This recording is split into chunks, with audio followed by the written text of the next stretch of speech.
और लोग कह रहे हैं कि पहला बार महाराष्ट्र के इतिहास में, भारतवर्ष के इतिहास में वोटर ज़्यादा और 18 साल उम्र के लोग कम, और 5 बजे के बाद बहुत लोग वोट दिया। तो ये सारे जवाब मुख्यमंत्री देवेंद्र फडणवीस दे रहे हैं, राजनीतिक दल का नेता दे रहे हैं। चुनाव आयोग अभी तक खामोश थे, क्यों? अब चुनाव आयोग के सामने सबसे इंपॉर्टेंट चीज ये है कि अगर किसी चीज की शिकायत की जा रही है तो क्या चुनाव आयोग सबसे पहले शिकायत की जांच करने पे जोर देगा, या शिकायतकर्ता कौन है उसकी जो है वो कलई खोलने पे जोर देगा? ये एक ऐसी सवाल, एक कॉन्स्टिट्यूशनल इंस्टीट्यूशन पे इस तरह का दाग भी लगना अपने आप में शर्मनाक है। यानी अगर उससे आप हमें बचाइए, इस देश को तो बचाइए, इस डेमोक्रेसी को बचाइए, हम आपसे ये उम्मीद करते हैं। नाम परंजॉय गुहा ठाकुरता है, मैं फ्रीलांस जर्नलिस्ट हूँ। Paranjoy Guha Thakurta. Sir, few questions.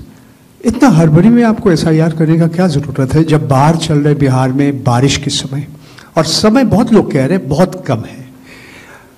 आपको सुप्रीम कोर्ट ने आदेश किया 14 तारीख के दिन, आपको मशीन रीडेबल जो 65 लाख लोग का नाम नहीं है तो आपको देना पड़ेगा। इससे पहले आपने क्यों नहीं दिया? आखिरी सवाल है कि महाराष्ट्र में जो 40 लाख नया वोटर आए हैं, और लोग कह रहे हैं कि पहला बार महाराष्ट्र के इतिहास में, भारतवर्ष के इतिहास में वोटर ज़्यादा और 18 साल उम्र के लोग कम, और 5 बजे के बाद बहुत लोग वोट दिया। तो ये सारे जवाब मुख्यमंत्री देवेंद्र फडणवीस दे रहे हैं, राजनीतिक दल का नेता दे रहे हैं। चुनाव आयोग अभी तक खामोश थे, क्यों? एसआईआर में हड़बड़ी क्यों? यह भी एक भ्रम फैलाया जाता है। आप लोग मुझे बताएं कि चुनाव से पहले मतदाता सूची शुद्ध करनी चाहिए या चुनाव के बाद? चुनाव से पहले। और यह बात चुनाव आयोग नहीं कह रहा है, यह बात लोक प्रतिनिधित्व कानून कह रहा है कि हर चुनाव से पहले आपको मतदाता सूची शुद्ध करनी होगी। यह चुनाव आयोग का कानूनी दायित्व है। फिर यह बात आई कि 7 करोड़ से ज्यादा बिहार के मतदाताओं तक क्या चुनाव आयोग पहुंच पाएगा? हकीकत आपके सामने है। जब 24 जून से यह कार्रवाई शुरू हुई तो यह पूरी प्रक्रिया लगभग 20 जुलाई तक ही समाप्त हो गई। फिर यह बात आई कि साहब जुलाई में क्यों? उस समय मौसम अच्छा नहीं होता। तो आपकी जानकारी के लिए मैं बताना चाहता हूं कि बिहार में इसके पहले भी 2003 में एसआईआर हुआ था, और उसकी तारीख थी 14 जुलाई से 14 अगस्त, और तब भी सफलतापूर्वक हुआ था, और इस बार भी सफलतापूर्वक सबके एन्यूमरेशन फॉर्म्स वापस आ गए। एक और सवाल पूछा गया कि माननीय सुप्रीम कोर्ट के कहने से हम लोगों ने ये मशीन रीडेबल फॉर्मेट क्यों दिया। माननीय सुप्रीम कोर्ट ने ये स्पष्ट कहा है कि हर जिले की अलग वेबसाइट बनाई जाए, और हर जिले की वेबसाइट पर एपिक नंबर से सर्च होने वाली सूची रखी जाए। और आपको ये जानकर हर्ष होगा कि 56 घंटों के अंदर चुनाव आयोग ने उसका अनुपालन किया है, और हर जिले की वेबसाइट की सूची आप सबको जो फोल्डर दिया गया है उसमें है, आप भी सर्च कर सकते हैं। जहां तक आपके पास जो फोल्डर दिया गया उसमें एक वो भी मिनट्स मौजूद है 20 जुलाई के, जहां पर अगर आप खोलेंगे तो उसमें आप पाएंगे कि हर बूथ पर booth level officer, booth level agent, sarpanch सबने मिलकर ये दस्तखत करके सूची बनाई कि ये लोग मृत पाए गए हैं, उनका एपिक नंबर भी है, उनका नाम भी है, और ये लोग स्थायी रूप से स्थानांतरित पाए गए हैं, उनका नाम भी है, और इन लोगों का इन्यूमरेशन फॉर्म या इन लोगों का नाम एक जगह से ज्यादा है, वो भी है, आप उस सूची को देखें। तो ऐसा नहीं है कि चुनाव आयोग ने ये लिस्टें साझा नहीं की थी, लेकिन चूंकि इसका अंतिम निर्णय अभी ईआरओ ने नहीं लिया था, इसीलिए ये सूचियां राजनीतिक दलों को दे दी गई थी। और कुल मिला के जिन लोगों के इन्यूमरेशन फॉर्म नहीं आए, वो 1 अगस्त को जब ड्राफ्ट लिस्ट दी गई थी राजनीतिक पार्टियों को, वो भी दस्तावेज आपको दिए गए हैं, जिसमें कि हर पॉलिटिकल पार्टी ने साइन करके ये लिस्ट ली है, जिसमें कहा है कि ये वाले नाम तो आ चुके हैं प्रारूप सूची में और ये वाले नाम नहीं आए हैं।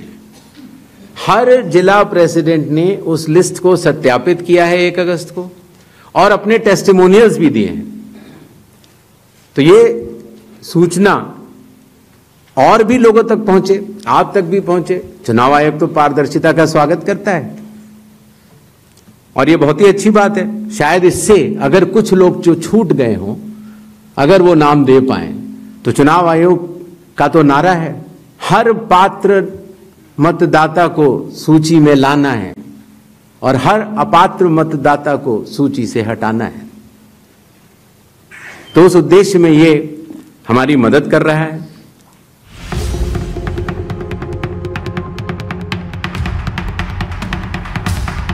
मेरा नाम मुकेश कुमार सिंह है, मैं एक फ्रीलांस जर्नलिस्ट हूं।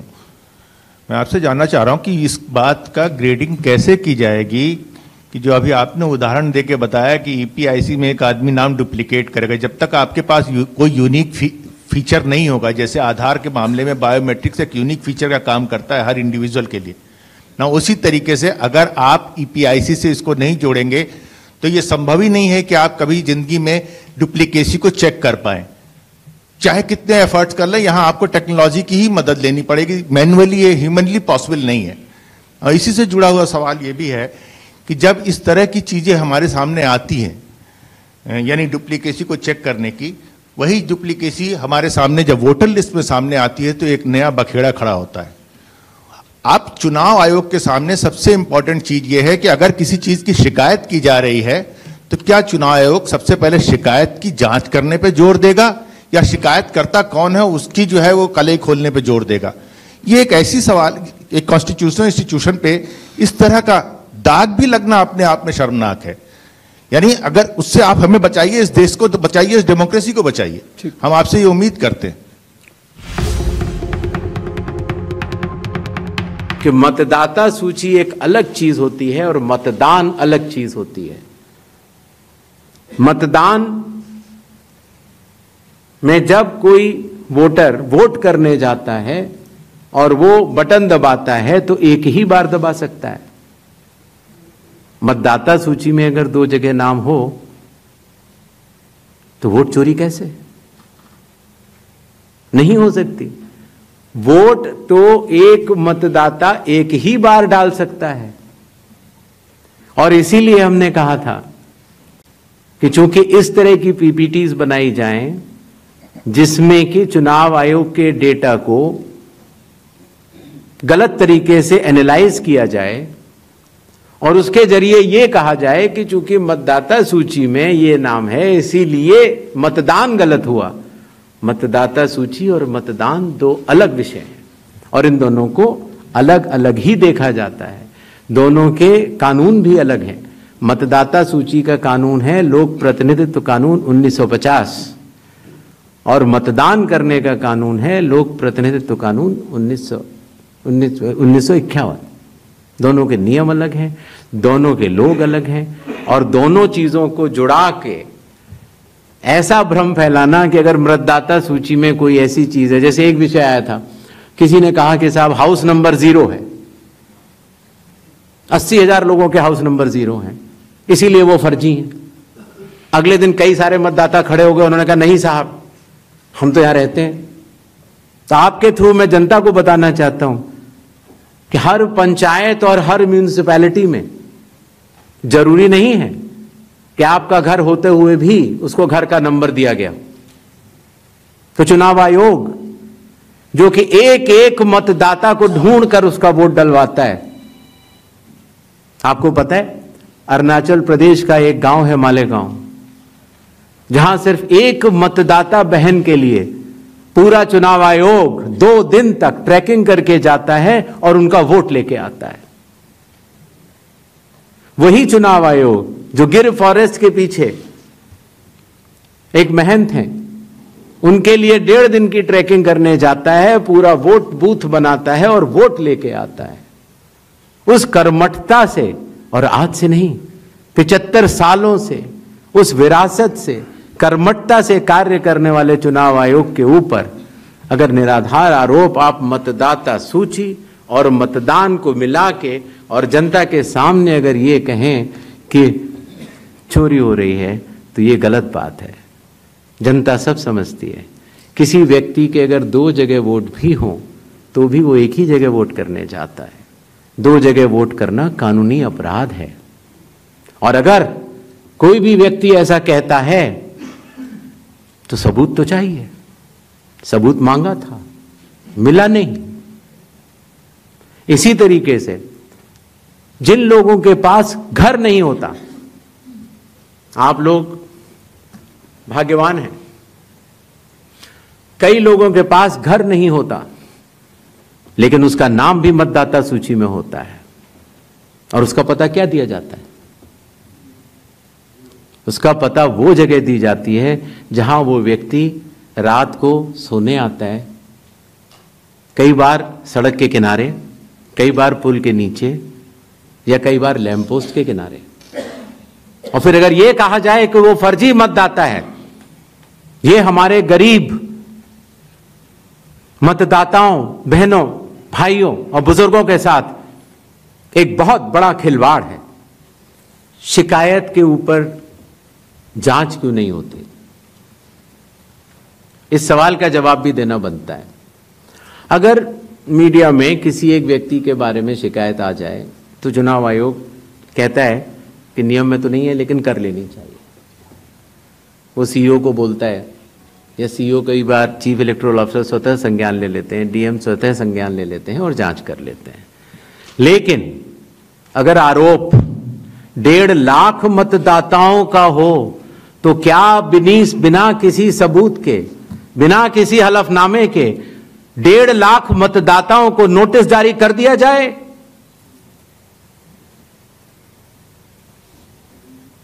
क्या यह न्याय संगत होगा? कानून में न प्रावधान है, न कोई शपथ पत्र है, न कोई एविडेंस है, न कोई सबूत है, तो क्या 1.5 लाख नोटिस जारी करके उन मतदाताओं को एसडीएम के दफ्तर में बुलाया जाए और यह कहा जाए कि आप फर्जी हैं? क्या मतदाता चुनाव आयोग से यह नहीं पूछेगा कि आपके पास क्या सबूत है? आज भी आपके मीडिया में चल रहा है, जितने नाम लिए गए सब एक एक करके सामने आ रहे हैं। और अगर चुनाव आयोग ने उनको नोटिस दिया होता तो हमारी साख गिरती कि बढ़ती? किसी ने सवाल पूछा था तो मैंने सोचा बतलाता चलो। बिना किसी सबूत के किसी भी वैलिड मतदाता का नाम नहीं कटेगा। चुनाव आयोग हर मतदाता के साथ चट्टान की तरह खड़ा हुआ है। अगर कोई सोचता है कि एक पीपीटी देकर, जो कि चुनाव आयोग के आंकड़े नहीं हैं, चुनाव आयोग ने मतदाता सूची जरूर दी है, लेकिन पीपीटी में गलत तरीके से एनालाइज करना, गलत आंकड़े देना और यह कहना कि पोलिंग ऑफिसर ने कहा है कि इस महिला ने 2 बार वोट दिया है, इतने संगीन विषयों पर बिना हलफनामे के चुनाव आयोग को काम नहीं करना चाहिए। यह संविधान और कानून दोनों से विरुद्ध में होगा। और यह भी मैं आपको बतलाना चाहता हूं कि यह सवाल जो आया था ट्रस्ट, मैंने आपको पहले भी कहा था कि जहां तक मतदाताओं की बात है, हिंदुस्तान में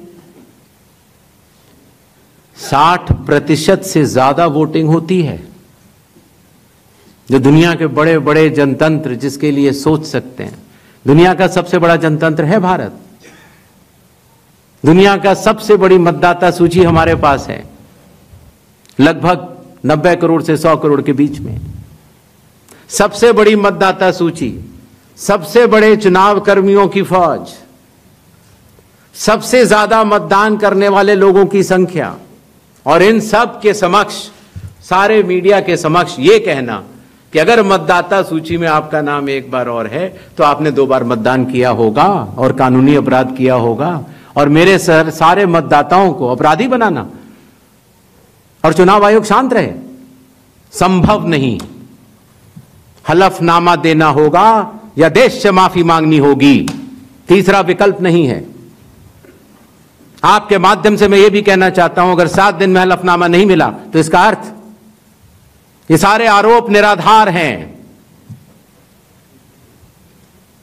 और हमारे मतदाताओं को यह कहना कि वो फर्जी हैं, इसके ऊपर जो भी इस बात को बोल रहा है उसको माफी मांगनी चाहिए।